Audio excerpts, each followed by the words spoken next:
Good afternoon, good evening, whenever it is that you're listening to this. We are the Varside Spurs Pubcast. Today I'm joined by my friend Rich. How are you doing, buddy? I'm all right, Lee. How are you, mate? Yeah, good. I'm trying to sort of keep an even keel. A lot of doom and gloom at the moment, isn't there? If you're looking at Twitter today, some real bedwetting going on. And we'll There's get a to lot that. of people losing their heads today, isn't there? Just a bit. I mean, and I've never, to be honest, at times it can be quite toxic, but today it's really, really quite toxic. There's a lot of calling people out, bullying people online, cancelling people, telling people that they, if they are in remotely kind of sympathetic to the situation, and this is with regards to the Porro deal, that basically they're the problem, and it's becoming very, very fractious, shall we say. Yeah, it's taken on a real...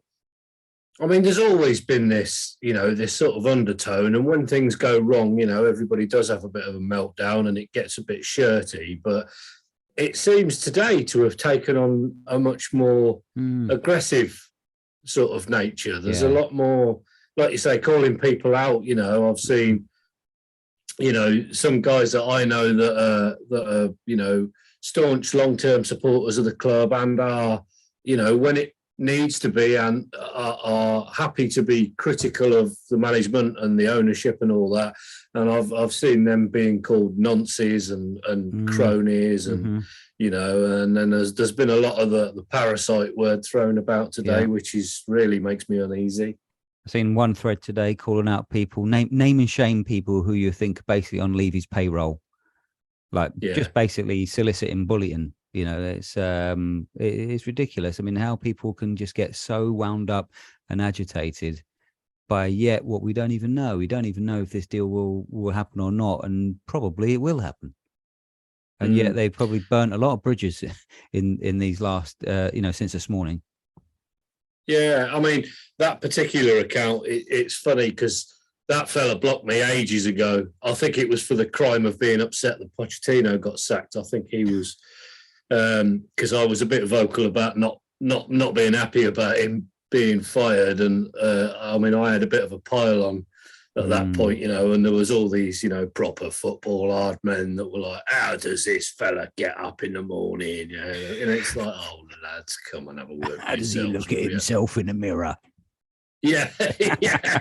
So that tweet was shared with me, and I had to say to the guy that shared it, like, you'll have to send me a screenshot because I haven't been able to look at his feed for years. No.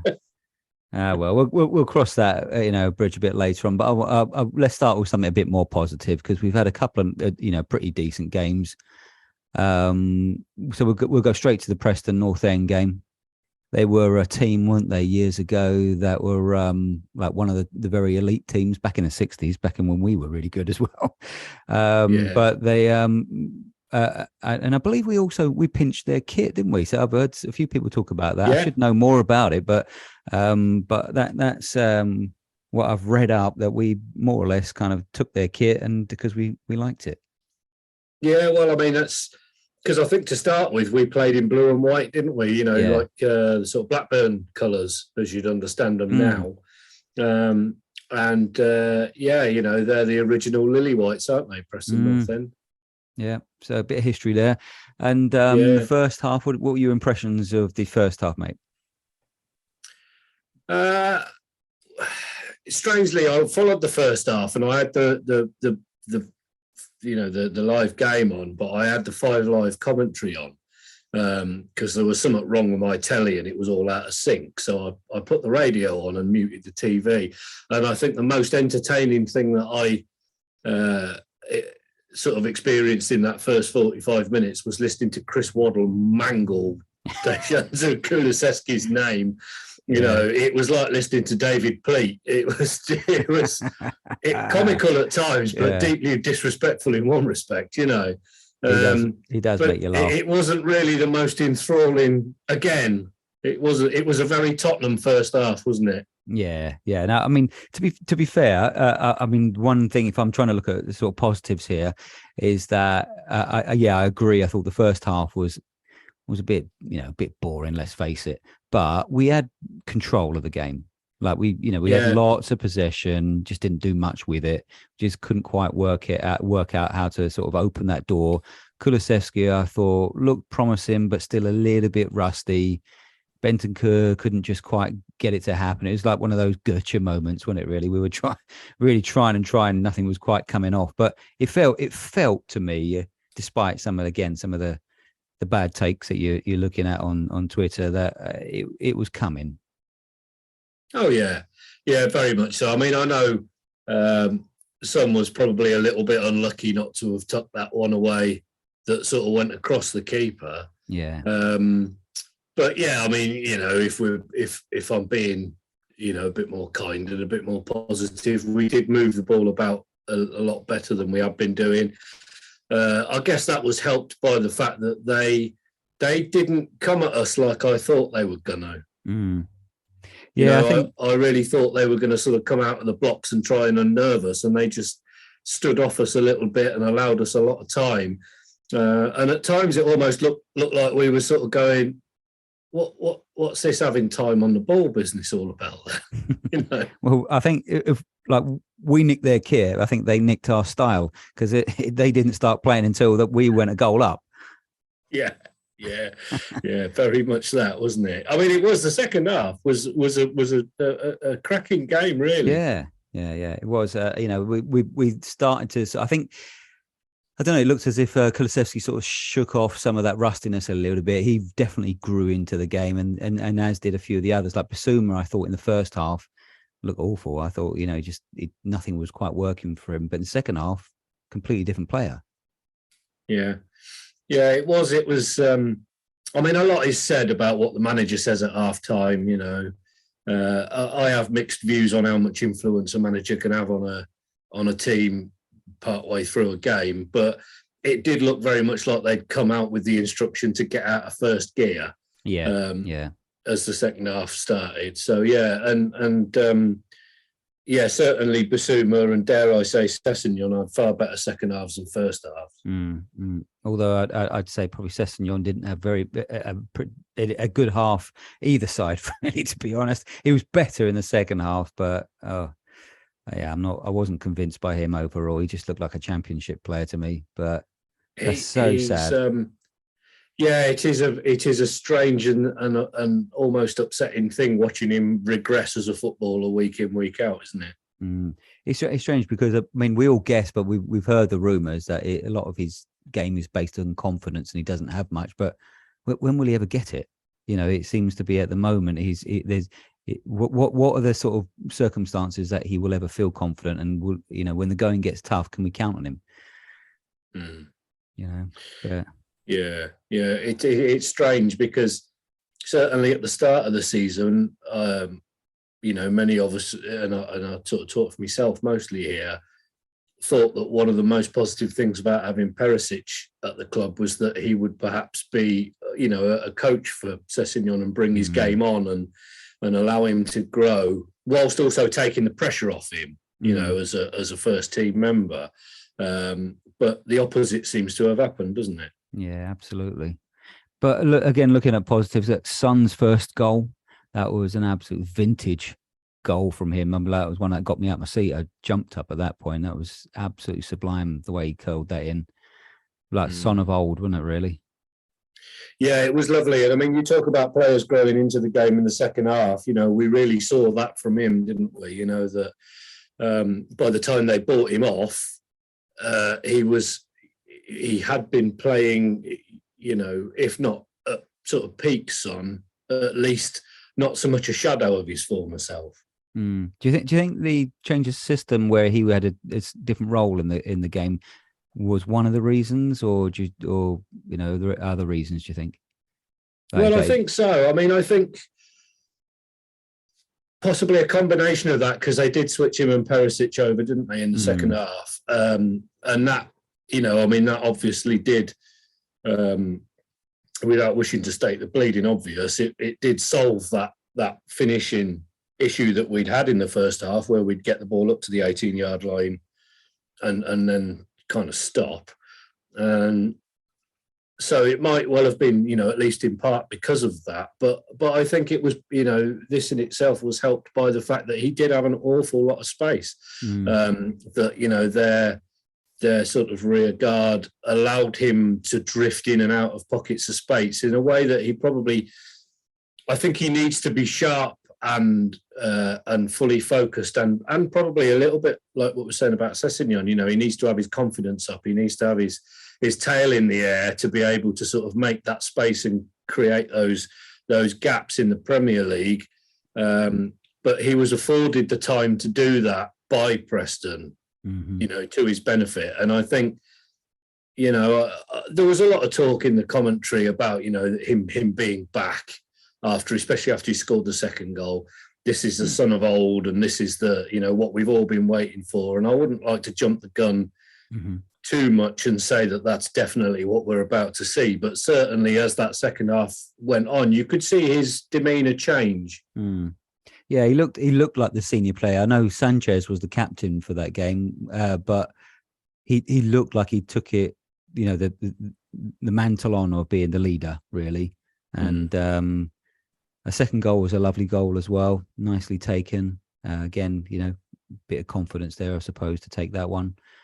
Yeah, I thought that second goal was very Kane-esque, the way that he shifted his body and spanned the defender and made the room for himself in the box. It did remind me of how, Kane does do that, sort of receiving it, facing away from the goal and sort of shifting himself round to make the space. And it was. I actually loved that second goal. I thought it was beautifully done. Yeah. The way, I think he just kind of muscled those players out of the way, and it was a nice goal for him to get. I think again that will push him on confidence wise.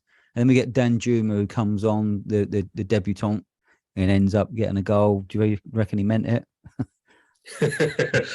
I would love to have said, that was actually a cheeky little, but I mean, he fucking mistimed it awfully, didn't he? I mean, half a second either way and he misses the ball completely.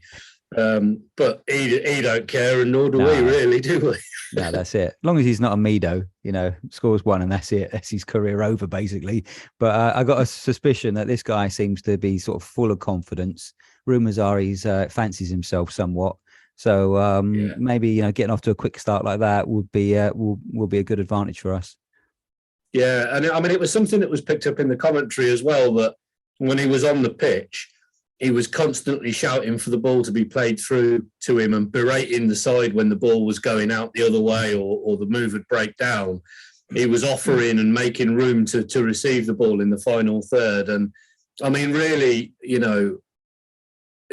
especially looking at Son, how he's been playing in the last few months, we've really missed that option, because at the moment, on a week-to-week basis, it's really only Kane that's doing that. He's receiving the ball with his back to goal and trying to make something, or it's coming through Kulusevski. So, I mean, if he's going to be, an option, an active runner in at the back, then by God, do we need that sort of presence? Oh, yeah. And it's nice to have some players who just got a little bit about them. Like Richarlison's, okay, he's not been getting much game time, but that sort of player who just fancies himself a bit.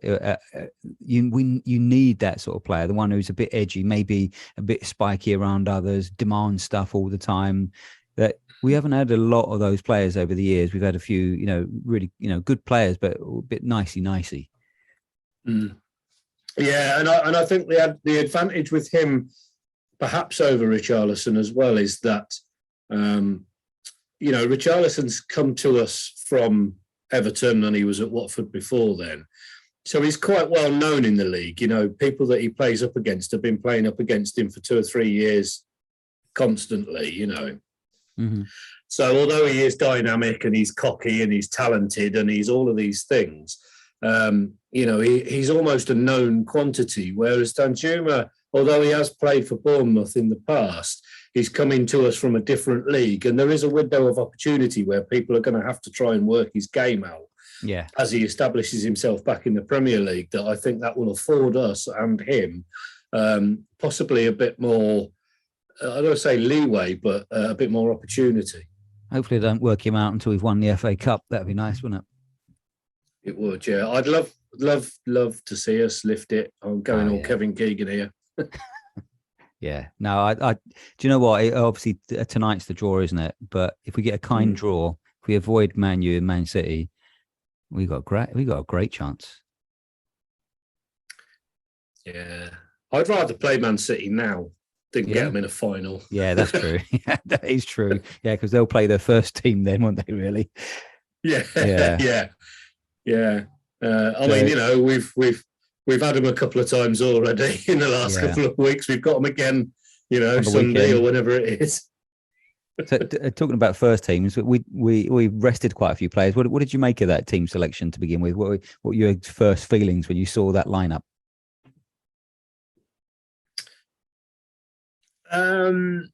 I wondered whether or not he might be being a little complacent with the opposition in mind. However, I mean, I think if you're not going to play those players in FA Cup or League Cup games, if we were still in the League Cup, then they're never going to get any game time. So I think, you know, there's a very strong argument for him doing that. And obviously it was vindicated after about 3 minutes when you realised they weren't just coming at us to knock us over like bowling pins, you know. It was an interesting thing putting Perisic up top, wasn't it? Yeah.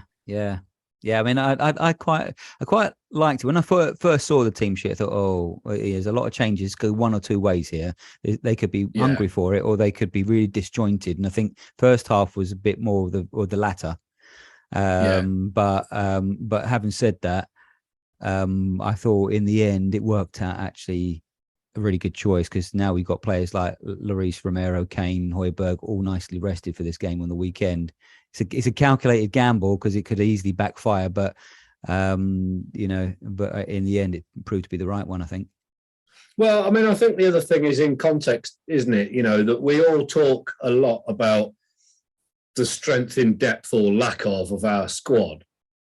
And in the modern game, you've got to use your whole squad, haven't you? You can't. Spurs' problem has been we've been too reliant on the first 11 or first 15, or and so, you know, I think there's a bit of it where we as supporters need to try and break out of that mind frame and say, well, you know, although he's shown only a rudimentary sort of evidence of having a grasp of this, we've got to trust the manager knows what he's doing. And this is the only way we're ever going to break through that. You know, I'm particularly happy to see Forster getting minutes. I would like to see him get a few more, if I'm honest. Yeah, I was literally just about to ask you that. What were your thoughts on Forster? I mean, I really felt that he had a strong game there and could easily step in and, you know, be the number one to the end of the season, I think. I mean, I doubt it'll happen. You know, I think there's an argument for it, isn't there? I mean, if, you know, Lloris might come back having had a couple of weeks, you know, a week or so off and you know, maybe sort of have a bit of a renaissance, and we can all live in hope that happens, because it'd be nice to see him finish strong. But I think Forster's now beginning to show that he is a viable option if Hugo does continue to throw them in. You know, and we shouldn't be scared of playing him. You know, not like when we had Gazzaniga on the bench, where you see them start and think, "Fucking hell," you know, what's going to happen tonight? Yeah. Brilliant. Yeah. I mean, yeah, they were always throwing one in, weren't they? But you know, there's no drop off for me at all playing Forster, and perhaps, you know, I think he just looks more assured because he's such a big lad. You know, when the ball comes in the box. Yeah, well, I mean, they didn't get much in the way of sort of corners or set pieces until quite close to the end of the game, did they? But when they did, I remember they got one corner down our left-hand side, and I was watching him in the box before they swung it in, and I mean, the corner came to nothing, but I didn't have that fucking hell, what's going to happen now feeling, because you could see he was there, and they'd got white shirts all around him, but he wasn't phased at all. You know, he was over and above them, and his arms were up and above them, and you knew that they weren't going to push him around in a way that Hugo is often unnerved or unbalanced, and is made to then make a an overstretch or a bad decision at a ball coming in from the side, and you don't get the feeling that that's such a danger with Forster. And Hugo seems to be punching it a lot more as well, doesn't he, these days? Maybe he's like me. Maybe he's starting to get a bit of arthritis in his hands. Could be. Can't hold on to anything anymore. We've got DTs. Yeah. We shouldn't joke. No, we shouldn't. What about Tanganga? I thought he had a pretty solid game, actually. What do you feel? And there's talk of him, that clubs are sniffing around, want him, and then, people apparently we're saying, well, no, we want to hang on to him. But I thought he had a pretty solid game overall. Yeah, I mean, my overall impression of it is that I kind of forgot he was there for a lot of the time, which I think was a good sign. Because normally, well, not normally, but in the past, I've noticed he's been on the pitch when he's made rash challenges or been in a really poor positional play, and there didn't seem to be so much of that. I've got to be completely honest. I'd sort of forgot that he existed. Yeah. I mean, hell, he still plays for us. To be honest, is he the sort of player that in games like this, he's your man. If we need someone to play that, we're struggling a bit with injuries, he's a good man to have in the squad. But he's not going to start, is he? And talking about people who are not going to start, Sanchez has been kind of apparently openly discussing that he doesn't want to disappear because he doesn't start enough, and looking maybe that he might need to make a decision to leave the club. I wouldn't be particularly disappointed if Sanchez did leave the club. I don't really have anything against him, and I don't join in with this sort of, there's a lot of negative narrative about him, I try to stay away from that. However, I think he would be a player that would be pretty easy to upgrade on as a squad member. Yeah. Tanganga is a slightly different prospect in the respect that, I mean, we all remember when he made his debut in it, and he played in a couple of big games, Liverpool and Man City, and in that early phase of his career, and he was really impressive in some aspects and in some elements of his game. He was very aggressive, very positive, and he looked assured on the ball when he had it. And he's clearly strong and very physical player.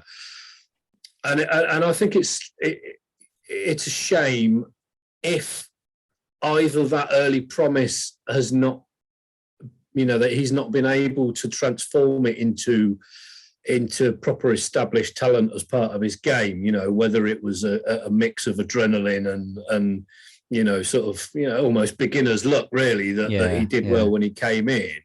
But he did begin to be quite error prone, and he would pick up really bad bookings, and some of the things that appeared to be strengths to start with became weaknesses in his game. And I would be minded that if we could keep him, if there is any sort of coaching element to the club setup, that you could try and coach a good player out of him, because he's clearly got the raw materials. Whether that means that he should go on loan to Preston for a year, I don't know, somewhere else. No, good shout. I mean, he's still a young man, isn't he? Whereas Sanchez now is 26, 27? Yeah. And I don't think he's getting any better. I mean, even against Preston, he made a few ricks there, didn't he? He always just looks like a cat on a hot tin roof at times. He does, yeah. I mean, what's he been with the club now for? Is we're going into his fifth year at the club? Must be, surely. Yeah. It'd be worth cashing in. I don't think they'll extend it, will they? No, I don't think so. And I mean, he's always had, the same. The problem that I have with him is that his weaknesses have remained constant. So you can't blame it on fluctuations in form and game time, because even when he's had extended periods in the team through injury or being in favour with the manager at the time, he's always made the same mistakes. Yeah, and whichever manager he's had as well, so they couldn't get any. None of them have been able to get any better out of him. No, and I think Mourinho famously said during the documentary, didn't he? When we played you when I was Chelsea manager, we knew how to target you. Yeah. And it must be the same for everybody that comes up against him. Yeah, that's a shame, but I think you're right. He's still probably got a reasonable sell on value. So well, I mean, he'll do a job for somebody. I mean, I'm sure in the right system he'll do a decent job. I think half of his problem, and I have to sort of say this as a it being fair to him in some respect, that he's not always played alongside reliable players, and so sometimes he's been left exposed. Which have exacerbated his weaknesses. And perhaps if he was playing against more in a more stable, more established and better understood system, then you might be able to compensate for some of the things that he can't do as well. Yeah. But certainly in the last few years at Spurs, he has at times been the driver of the clown car. Yeah. Oh, absolutely. Yeah, I agree. And maybe in a different league as well, he would be much better, more time on the ball. He might well do well. Then we brought on Hill and Skip. I thought they both had really good games. Skip looked like transformed, I thought. And Hill Sorry, mate, go on. Yeah, no, I was going to say Skip, he looked like the player he was last year, didn't he?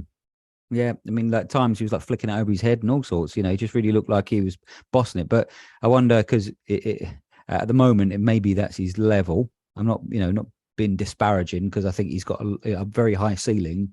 But the playing against Premiership opposition and playing against Championship opposition and bossing it are two different things. Yeah, but I think in that respect, there were plenty of examples last year where he was able to do that in the Premier League. Obviously he picked up an injury late on in the season, didn't he, last year, and it kept him out for the start of this season as well, if I remember that correctly. Mm-hmm. And he's had a long way back from that. But, prior to that, I think he was,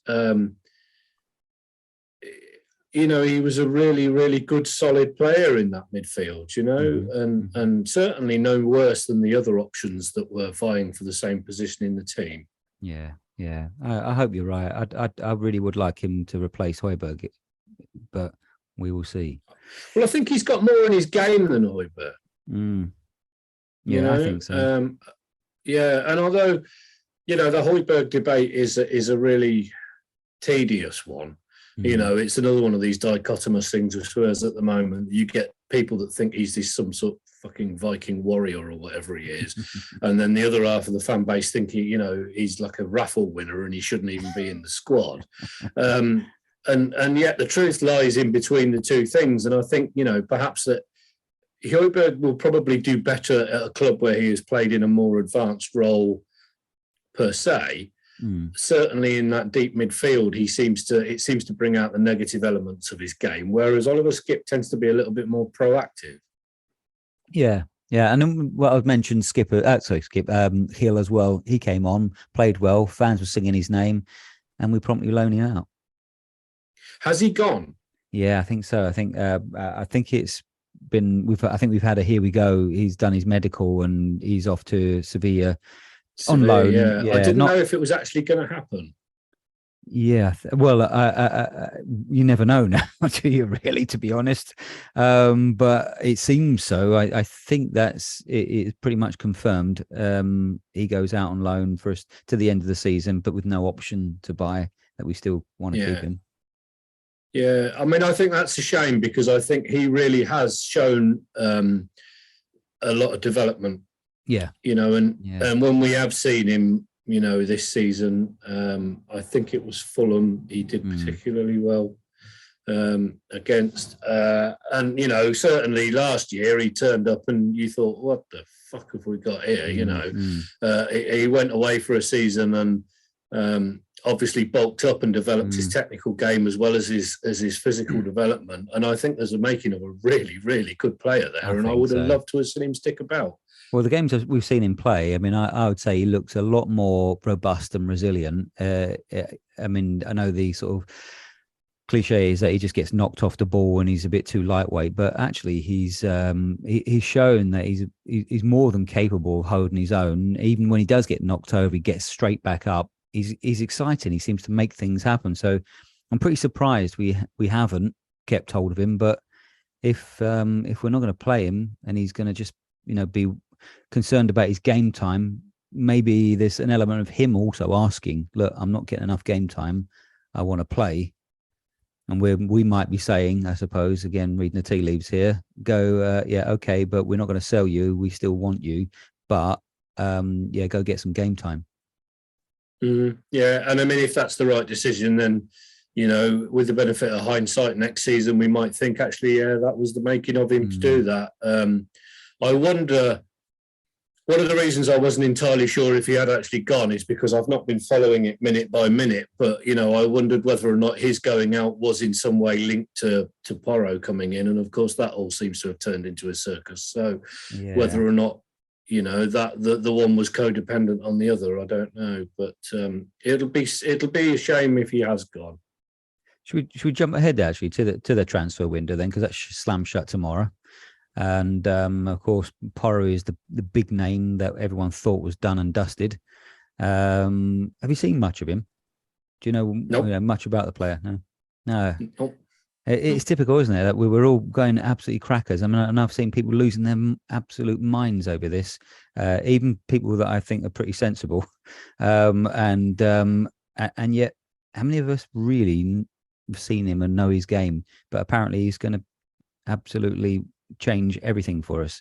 We've gone from about 2 days ago, the league isn't ready, and we're going to basically just storm everything now and next season, to this is a 1 out of 10 window, and we might as well pack it all in, just because he may or may not come in.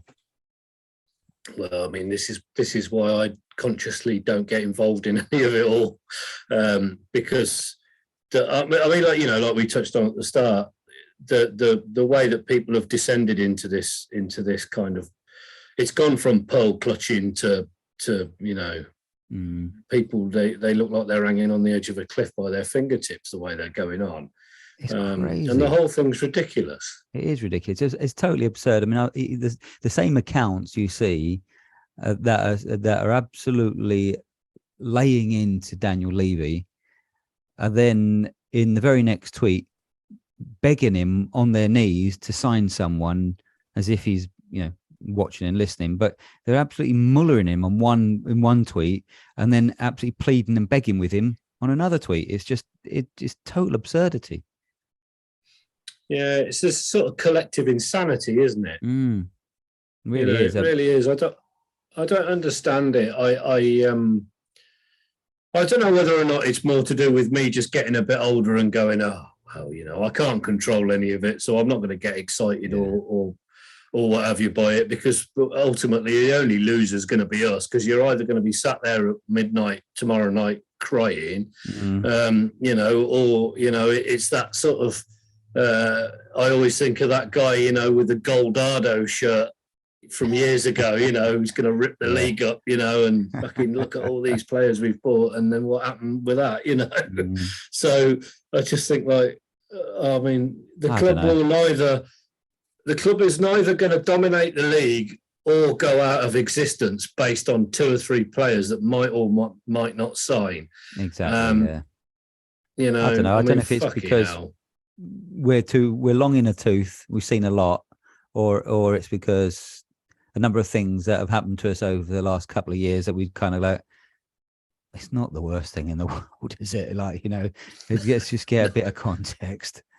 We'd love him to come, but it's not the end of days. I sort of think, like my mental handbrake is, I sort of look at it and think, there are people that are fucking starving to death in the world. There are people across the pond getting shot by the police every day. There are people, do you know what I mean? There are people being abused in their own homes. There are people being run over by drunk drivers, and you're getting fucking worked up over a football club run by a bloke you've never met is going to spend a load of somebody else's fucking money on a player you never heard of a fortnight ago. A bloke that's called Osama is the Antichrist, and then and about a few months ago when we bought a few players, he was, this is our chairman. All these kind of, it just swings like mad. It's crazy. Yeah, it is. I mean, I don't know. I roll my eyes at it. There is a part of me that thinks I wish we could get a couple of deals over the line, because it'd be nice to. There is this sort of, as well as the trophies monkey, there's this other monkey on our back about us not actually being able to get deals done, even when they seem to be close. But You just need apart that from to that, happen, just to be able to say, look, let's just quieten the noise. You know, we yeah, all need a bit of calm at the moment. So yeah, so that seems like the kind of shit show that's on Twitter at the moment. It almost reminds me a bit of have you seen that documentary Woodstock '99, where at the end they start yeah, burning everything down, and it's a bit yeah, like that, isn't it? Really? yeah. Well, I don't know. I mean, the difficult thing is, we can all see there are things that are wrong at the club. Um, even those of us that are accused of being happy clappers by the proper football men are not blind to it. no. I mean, there's obviously something deeply, dysfunctional at the club, whether it's transfers, whether it's, employing people that are about to be convicted of financial irregularities or, whatever it is, something's deeply wrong. And I think every one of us would love to see it bloody change. But Yeah. I sometimes think people, it's almost as if they're talking about a different club. They're not talking about a club that is in the top 5 or 6 in the league, is, of the top league of the country, Yeah. is regularly playing in Europe, is, made up of international footballers, is playing in this world-beating stadium, is managed by one of the most famous men in world football, is, I mean, it's almost as if they're looking at Coventry and talking about us, you know? Yeah. It doesn't make much sense in that. I mean, I get that we've been promised the promised land, and that's what all this was about with the stadium. But the man has delivered that, and yet we're still only about a couple of years into that phase. I still think that that they've made mistakes, like you said. That's the reasonable discussion to have. There are the mistakes that have been made, especially when we've had the whole transfer window to sort Porro out. And we all know what the glaring errors are where we need to address, like the defense. It should have been, lots of this should have been done earlier. There are key mistakes that have been made along the way, mainly on field stuff, which I suppose rankles with some people because it seems like he's only interested in the business side, like the buildings and infrastructure that way, because he wants to sell it on. Well, that may well be the case. They are an investment company, but at the moment, the window hasn't shut. There's still a lot, as you're saying, to look forward to. Regardless of that, I mean, there's a whole other conversation, probably a whole pod that you could have just on whether Levy should step down or step aside, or we should sell the club. But we are, we're 3 points off fourth. We're in the FA Cup. We're in the we're in with a good shout of making it to the quarterfinals of the Champions League, because AC Milan look eminently beatable. So there's still a lot to hope for, but everything seems so doom and gloom, and I don't subscribe to that personally. I think we should maybe be less condemning and more kind of praiseworthy. And I think even a lot of fans who are just saying that we lack ambition, well, actually a lot of our fans are so negative about things and moan all the time and think everything's going to turn to crap and keep saying that we're Spursy this and it's always us. And let's stop playing the victims. Let's actually start developing a mentality amongst our fan base as well that thinks that actually the only way is up for us, because it definitely isn't down. No. Well, I mean, the thing about it that gets me is that the same people that are sort of generating or perpetuating this narrative, of everything's falling to bits and it's all shit and all that, are exactly the same people that mock Arsenal fans for doing it. I mean, there seems to be a blinding lack of self-awareness in it all. And, like I said a few minutes ago, I think, fucking hell, let's get some perspective. There are things in the world to get angry about. A football club, this football club, probably isn't really one of them at the moment. I mean, it has been in the past, and I'm not immune to it. As I've said on the pod before, I went 8 years without going to the club because I refused to give them any of my money because of how they treated, past managers and selling off playing assets without replacing them and that. So, I mean, it's not as if, I'm just going to sit there and pretend it's all great when it's all burning down. I just don't think it is burning down at the moment. No. And the other thing that I'm always mindful of is it's all hearsay. All of this stuff is hearsay. Yeah. Levy pinching a penny on this, we didn't sign Jack Grealish because he tried to negotiate them down by £500,000 when they'd done the deal and all this. And you think, you don't know that. But the passing, yeah, like you say, the passing it off as facts. I mean, I'm not here to defend Daniel Levy at all. I'm just trying to be, like you are, objective about the issue. And case in point of what you're just talking about there, is that earlier on this morning, it was all on Daniel Levy. This man has caused this deal to collapse because of his penny pinching over X amount of money, etc. It turns out it wasn't even him that's been negotiating it. Apparently, it's the CAA company that's been doing it. And now Paul O'Keefe and a couple of other people, quite respected, have said Daniel Levy has now picked up the baton. He's going to go and try and finish this deal. Well, hang on a second. Wasn't it all Levy's fault earlier on?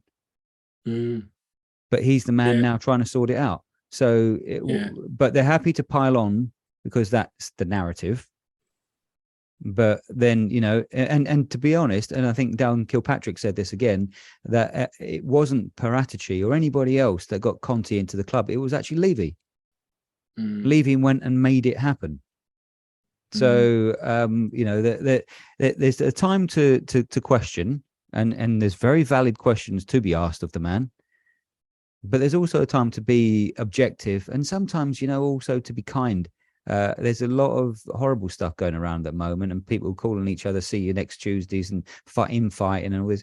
It's like, we really don't need that in this fan base. It's really, is this the time to be kicking lumps metaphorically out of each other? I don't know. I don't think so. No, I completely agree. I mean, that said, if the deal isn't done by 11 o'clock tomorrow night or whenever the window shuts, I will be outside burning effigies. Oh yeah, I'm gonna bomb the place.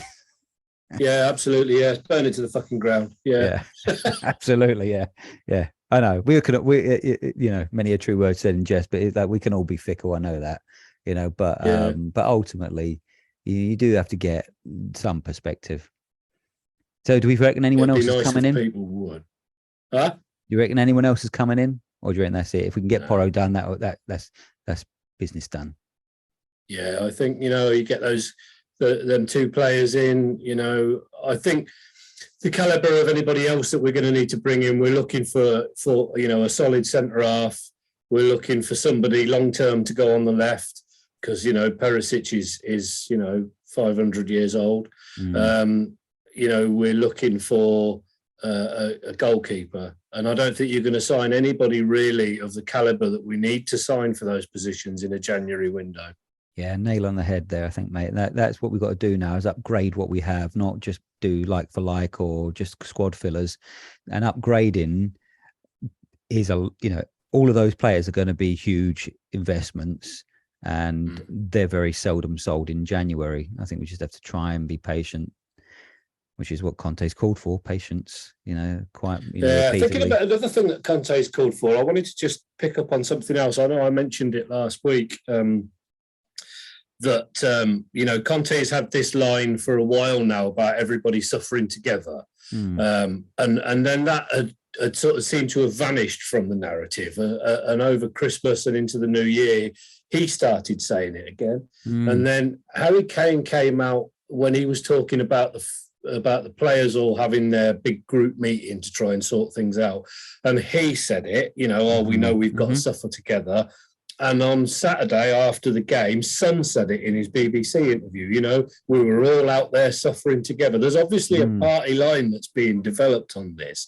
This is something that is being sort of instilled, the fact that there's hard work to do, that we need patience and that there will be suffering involved.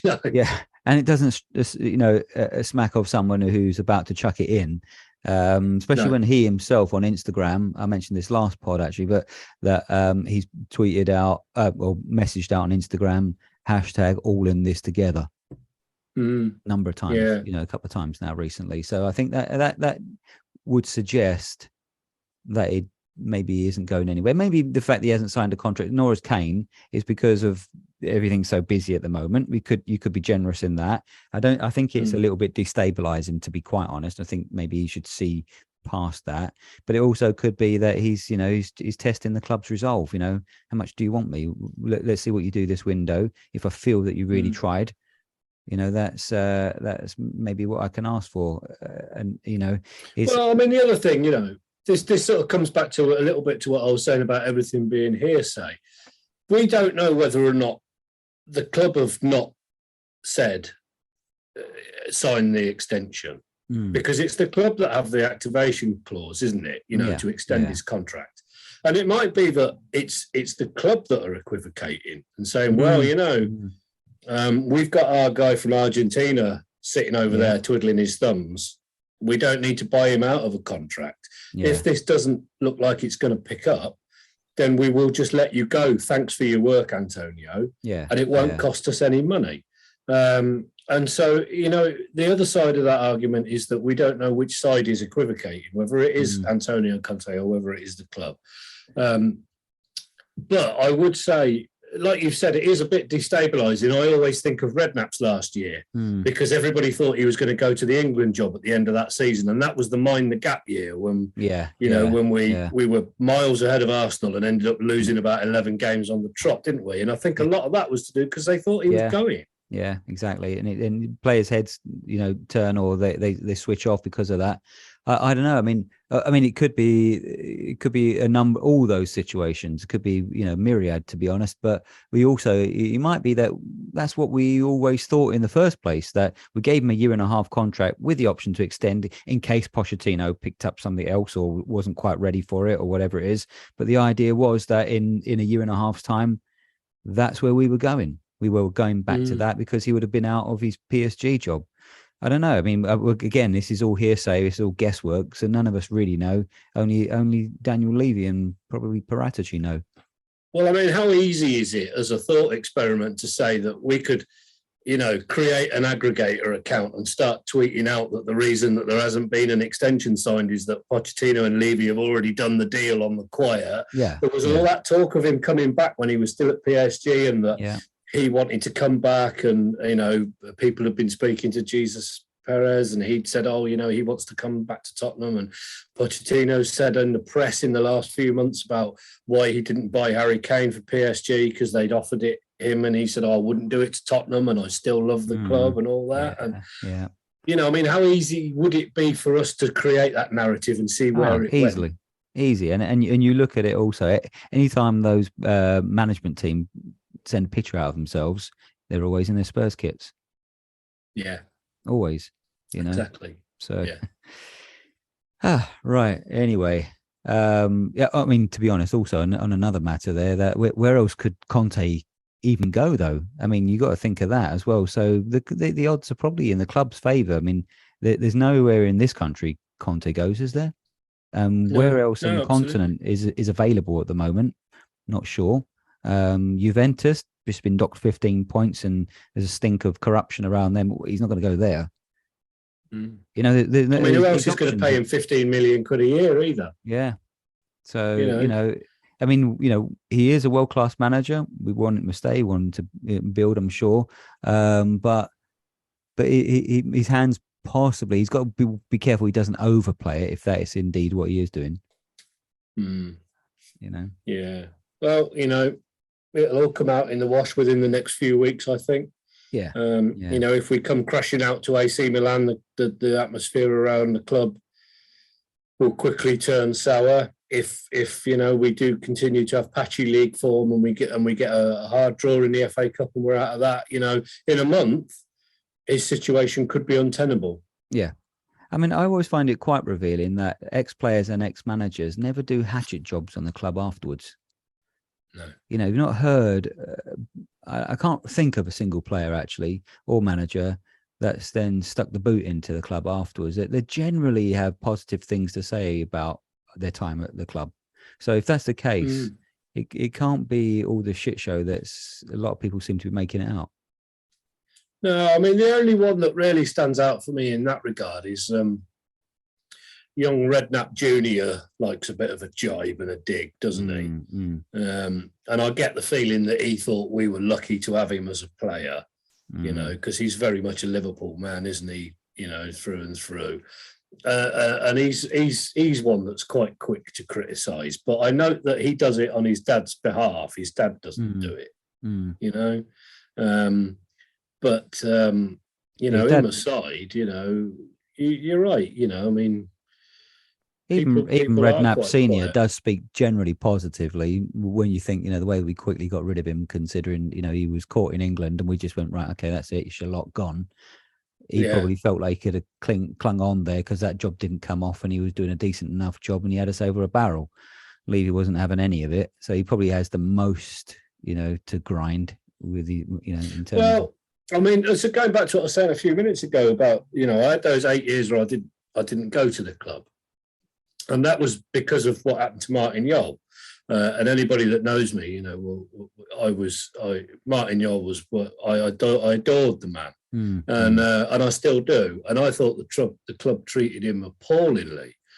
And the reason I didn't go for years was that I said, I'm not going to give my money to an organisation that thinks it can treat people like that when they've done so much for them. Because, you know, if we talk about the latter day renaissance of Spurs as it is, but, you know, fair enough, no trophies and all that sort of stuff. But, you know, we are now a top part of the league club and not a mid-table club, which is what we were when Jol came in.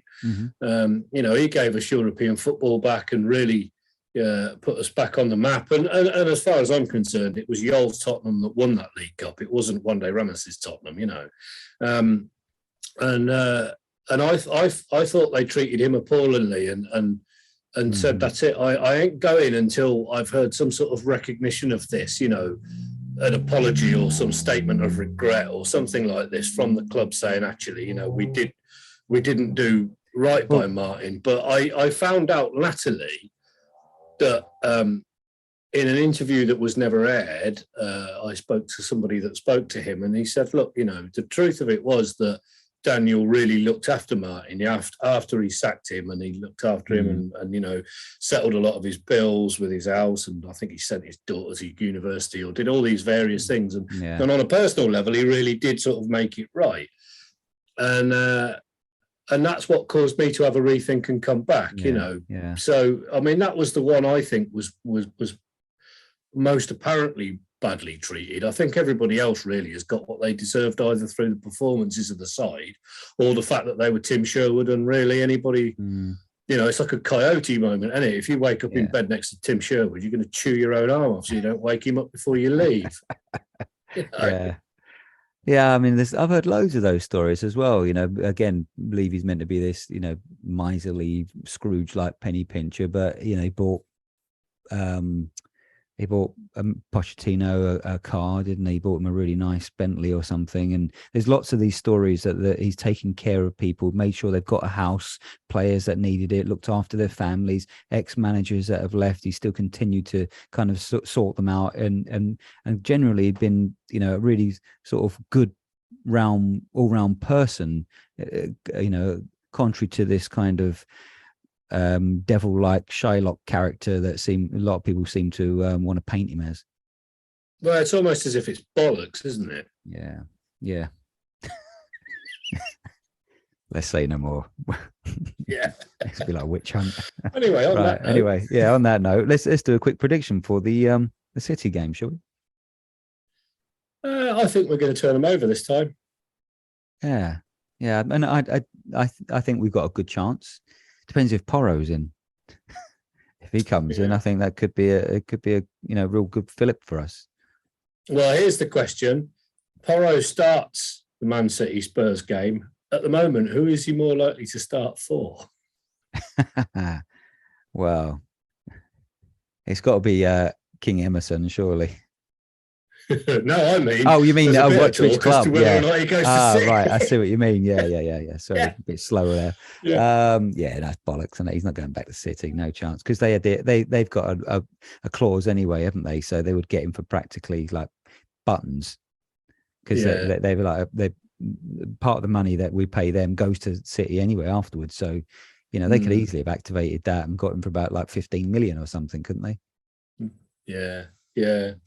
But I mean, as far as the game goes, I've said this before, like the game that we played them the other week where we went 2-0 up and then lost. I thought in patches of that game we did really rather well in showing up some of their weaknesses, despite the scoreline. It reminded me very much of a game that we played at Eastlands. I think it was under AVB. I could be wrong. It might have been early Pochettino, where Soldado missed a penalty and then they went down the other end and scored immediately. And we ended up losing that one 3-1. And I thought we played like a really good game. And I thought there were shades of that about the last match that we'd had. So I don't think we've got anything to fear from them. No. And also when we could have been, we could have gone up 3-2 and then it went to, I think it went the other way around. It was 3-2 to them then, wasn't it? Because they could start. But then you've got to push anyway. You might as well lose the game 4-2 and try and claw it back, which is what we did. Yeah. We just got hit when we were trying to sort of go for it. And so, it could have gone either way that game. So I'm inclined to be more positive like you. I think I'm going to go 2-1 to Spurs. Yeah, I think it'll either be 2-1 or 3-2. I think that, there's a hatful of goals in it somewhere. But I can't see us coming out, and having the same lackluster performance that we had in the last big game at home, against Woolwich. I can't see that being allowed to happen again. I think there has to be a reaction. Yeah. And I think this last couple of good positive results, although it might only have been Fulham and Preston, but they're still wins. They were still improved performances. There was still, a bit of back to basics about the Fulham's game. That wasn't particularly enthralling to watch. But, in terms of a reaction to the previous 10 or 11 games where we'd had a real mixed bag of performances and results, there was some shades of improvement. Yeah. And I think, if I'm expecting anything, I'm expecting us to come out and to have a fucking go at them. And I think we will.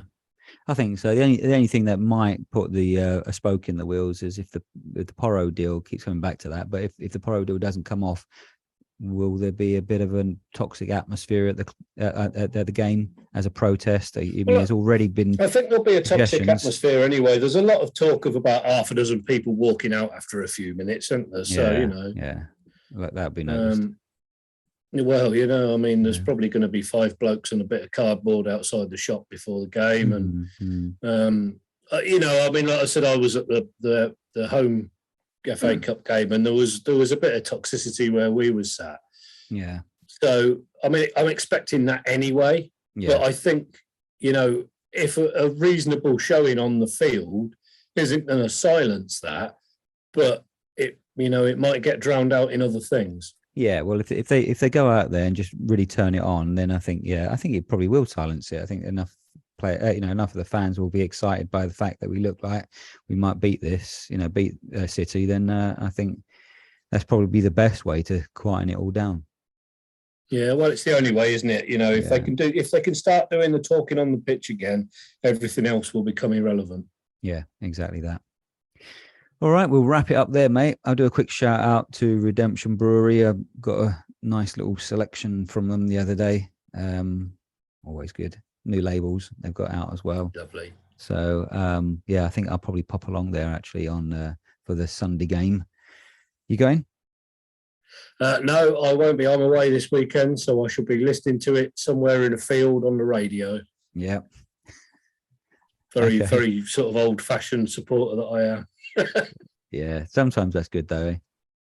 Yeah, can't beat it, I don't think.